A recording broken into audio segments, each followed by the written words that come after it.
এই মুহূর্তের big breaking news, রামনবমীতে হাওড়ায় মিছিলের অনুমতি দিল কলকাতা হাইকোর্ট। সোমবার বিচারপতি জয় সেনগুপ্তের বেঞ্চে এই মামলার শুনানি হয়। বিচারপতি স্পষ্ট জানিয়ে দেন, রাজ্য পুলিশ যদি সেই মিছিল নিয়ন্ত্রণ করতে না পারে, যদি তাদের পর্যাপ্ত বাহিনী না থাকে, তাহলে কেন্দ্রের বাহিনী চাইতে হবে রাজ্যকে।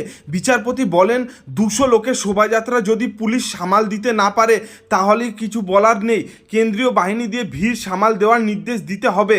হাওড়ার বিশ্ব হিন্দু পরিষদের রামনবমীর শোভাযাত্রা নিয়ে রাজ্যের আপত্তিতে মন্তব্য বিচারপতি জয় সেনগুপ্তের। যেহেতু রামনবমীর মিছিল নিয়ে গতবার ঝামেলা হয়, প্রধান বিচারপতি এনআইএ তদন্তের নির্দেশ দেন।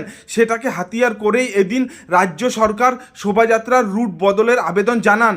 এখানেই বিচারপতির বক্তব্য, মাত্র 200 জন শোভাযাত্রায় অংশ নেওয়ার জন্য আবেদন করেছেন। রাজ্যের যে কোনো জায়গায় 200 জন মিছিল করলে নিয়ন্ত্রণ করা সম্ভব বলে পর্যবেক্ষণ বিচারপতির।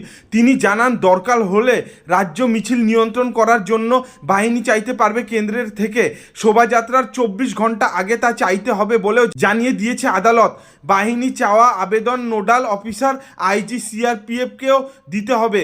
তবে শোভাযাত্রায় 200 জনের বেশি লোক থাকলে তার দায় থাকবে সংগঠনের 5 জনের। যারা মিছিল নিয়ন্ত্রণ করবেন তাদের নাম পুলিশকে জানিয়ে রাখতে হবে।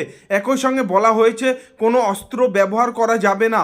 আদালতের নির্দেশ, একটি গাড়ি ব্যবহার করা যাবে শোভাযাত্রায়। এদিন রাজ্যের আইনজীবী অমিতেশ বন্দ্যোপাধ্যায় বলেন, গত বছরের ঘটনায় যে যে জায়গায় সমস্যা হয়েছিল সেটা নিয়ে এনআইএ তদন্ত করছে, তাই রুট বদল দরকার।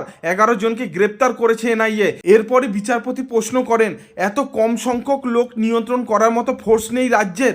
নির্বাচনে গিয়েছে নাকি? তাহলে কেন্দ্রকে বলতে হবে ফোর্স দেওয়ার জন্য। মামলাকারীদের তরফে বলা হয়, 200 জনকে নিয়েও কেন মিছিল নিয়ন্ত্রণ করা সম্ভব নয়। রাজ্য জানায়, সংখ্যা নয়, সমস্যাটা ফোর্স নিয়ে।